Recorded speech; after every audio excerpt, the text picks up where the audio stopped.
Hi friends, part 1లో ఇప్పుడు మనకి parity bits and message bits వరకు చూసాము. మనకి ఇప్పుడు P1 plus P2 plus P3 plus వరకు మనం ఫైండ్ అవుట్ చేయాలి. ఇప్పుడు P1 ఫైండ్ అవుట్ చేయడానికి మనకి P1 = 1357. 1 ప్లేస్లో ఏముంది? ఏం లేదు. సో P1 రాసుకుంటాం. 357 థర్డ్ ప్లేస్లో 1, 5 ప్లేస్లో 1, 7 ప్లేస్లో 0. సో 1 1 0. మనం క్వశ్చన్ రాసుకున్నప్పుడే చూసాం ఈవెన్ హ్యామింగ్ కోడ్ అనేది చేయాలి. ఈవెన్ చేయాలంటే ఇప్పుడు సపోజ్ ఇప్పుడు P1 ప్లేస్లో అయితే 0 తీసుకోవాలి లేదా 1 తీసుకోవాలి. ఇప్పుడు సపోజ్ దీన్ని ఈవెన్లో ఉంచాలి. ఈవెన్ ప్యారిటీ బిట్ కాబట్టి ఈ మొత్తం ఈ ప్యారిటీ బిట్ని ఈవెన్లో ఉంచాలి. ఇప్పుడు ఈవెన్లో ఉంచాలి అంటే ఈవెన్ ప్యారిటీ బిట్ అంటే ముందుగా చెప్పాను కదా షార్ట్లోని, ఈవెన్ నెంబర్ ఆఫ్ వన్స్ ఉంటే even parity bit, odd number of once ఉంటే ఆడ్ ప్యారిటీ బిట్. ఇప్పుడు దీన్ని ఈవెన్ ప్యారిటీ బిట్ చేయాలంటే P1 ప్లేస్లో సపోజ్ 1 పెట్టామనుకోండి, 1 2 3 1s వస్తాయి. సో అది ఆడ్ ప్యారిటీ బిట్ అయిపోద్ది.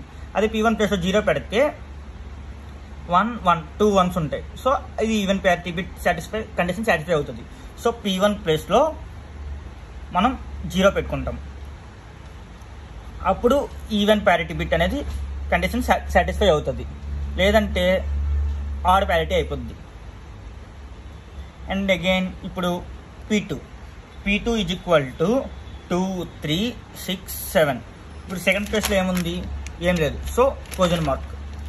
P2 3 6 7 థర్డ్ ప్లేస్లో ఏంటి ఉంది? 1, 6 ప్లేస్లో 0, 7th ప్లేస్లో 0, 1 0 0.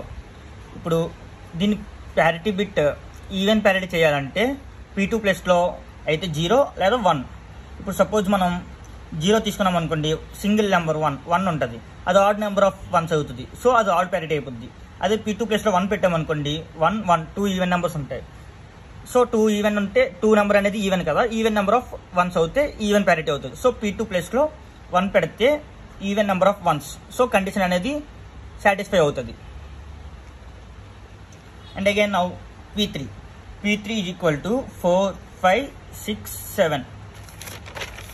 మనకి ఫోర్త్ ప్లేస్లో ఏం లేదు. సో P3 కింద రాసుకుంటాము. 5 6 7 అంటే 100.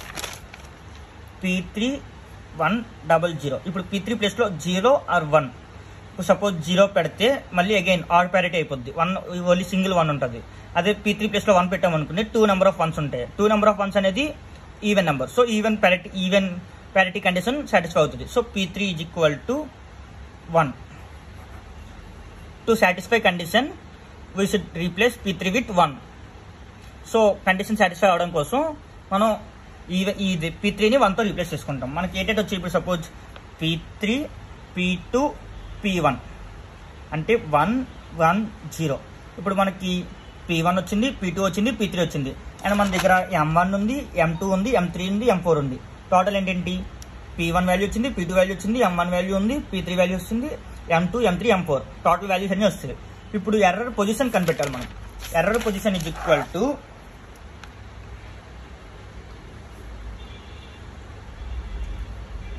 Combining the parity bits. మనకు వచ్చిన ప్యారిటీ బిట్స్ని కంబైన్ చేయాలి. మనకు వచ్చిన P3 P2 P1 అంటే 1 1 0. టోటల్ దీన్ని 4 to 1 కోడ్లో చేస్తే 1s ప్లేస్లో 4 2 ఉన్నాయి. అంటే 4 + 2 దట్స్ = 6. మనకి ఎర్రర్ అనేది 6th పొజిషన్లో ఉంది. Error is located in 6th position.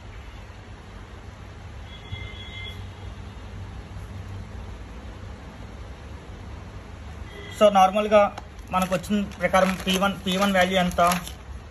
0. So P1 value 0 and P2 value 1, M1 value 1 and again P3 value 1, M2 M3 M4 1 0 0.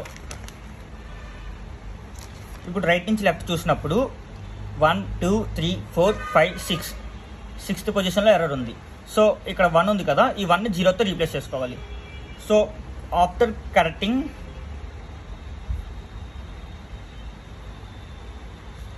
మనకి లాస్ట్లో ఫైనల్ కరెక్ట్ కోడ్ ఏమొచ్చింది? 0 1ని 0తో రీప్లేస్ చేసుకోవాలి. 0 1 1 0. ఇంతే ఫ్రెండ్స్. హ్యామింగ్ కోడ్లో ఎర్రర్ కరెక్టింగ్ కోడ్ ఈ విధంగా చేసుకోవాలి. 7-bit Hamming code in even parity bit. అదే ఒకలా మనకు ఆడ్ ప్యారిటీ బిట్ అని ఇచ్చారనుకోండి, ఇక్కడ మనం even parity bit condition satisfy చేస్తాం. అదే ఆడ్ ప్యారిటీ బిట్ ఇస్తే odd parity bit condition satisfy చేసుకోవాలి. ఇంతే ఫ్రెండ్స్, థ్యాంక్ యూ.